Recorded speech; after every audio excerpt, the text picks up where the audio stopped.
kalau masyarakat biasa jarang kesini nggak tahu, cuma masyarakat sekitar mengetahuinya. Tapi tak saya nggak pernah memberitahu bahasa polisi. Nggak pernah beritahu. Nggak ada mikir ada polisi lagi kamar gitu kan. Mungkin tidak karena mereka nggak tahu. Juga kawan-kawan sekitarnya mereka udah tahu ya kenal. Anda tidak malu sebagai seorang polisi tapi juga menjadi seorang tukang sos sepatu.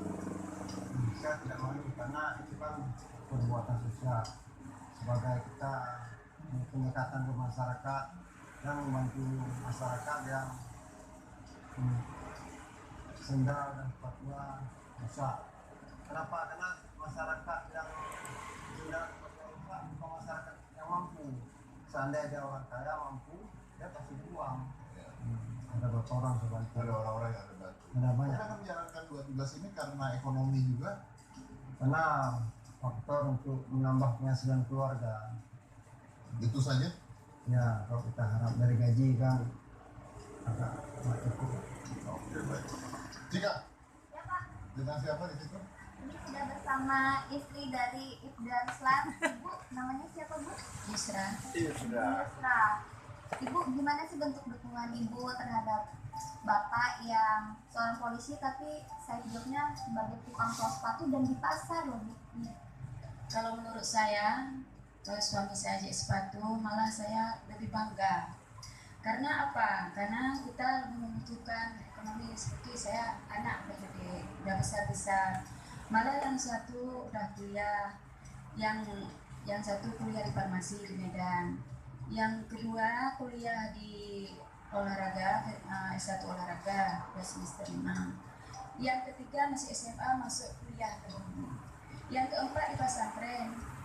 Saya lagi kuliah juga di PPKN, jurusan PPKN. Saya seorang guru, tapi saya masih bakti udah belasan tahun sampai sekarang. Makanya kalau dengan suami saya yang sudah jahit sepatu, malah saya bangga bisa menolong. Jadi yang dibiayain banyak ya Bu, ada anak-anak, ada kuliah, 3 atau 4 ya?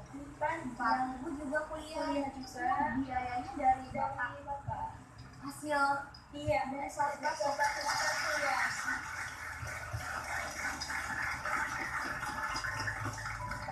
anak-anak gimana Bu, nggak malu gitu misalkan kan Enggak. polisi kenapa harus di pasar?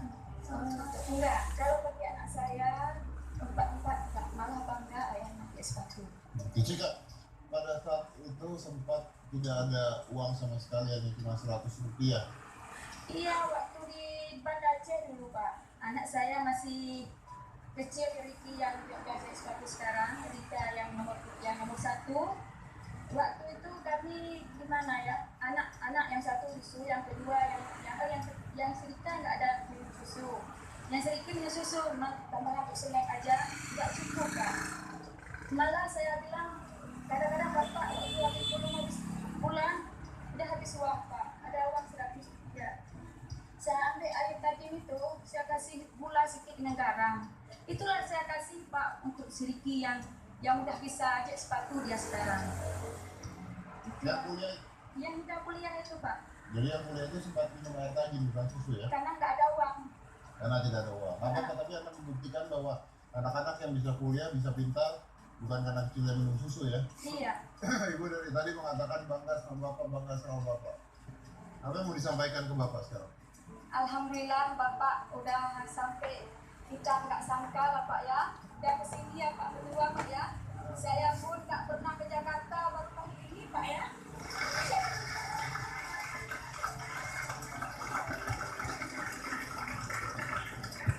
Bangga nggak Bu, karena nggak bisa hadir di gambut di bersama? Senang sekali, karena saya nggak pernah pikir baru kali ini saya lihat Jakarta ya Pak ya. Ini kita harus bersyukur, ini merupakan rahmat Tuhan yang Maha Esa. Seorang polisi tapi melakukan kegiatan tambahan untuk mengambil sepatu, tetapi berkat rahmat Tuhan Maha Kuasa, saya diundang ke sini di Tapti. Semuanya ada hikmahnya, tapi yang ke depan mungkin lebih hikmah, tapi belum diperlihatkan sama Allah Maha Kuasa.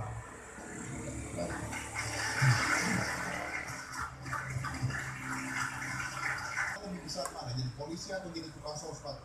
harga kadang nggak saya pakai masyarakat mau lebih dengan kepolisian, Jadi lebih besar lebih itu. besar di kepolisian. Oke baik. Saya potong dulu itu jangan mana-mana, tetap di hitam putih. Selaku penegak hukum harus dapat memberantas narkoba, karena narkoba dapat merusak generasi muda.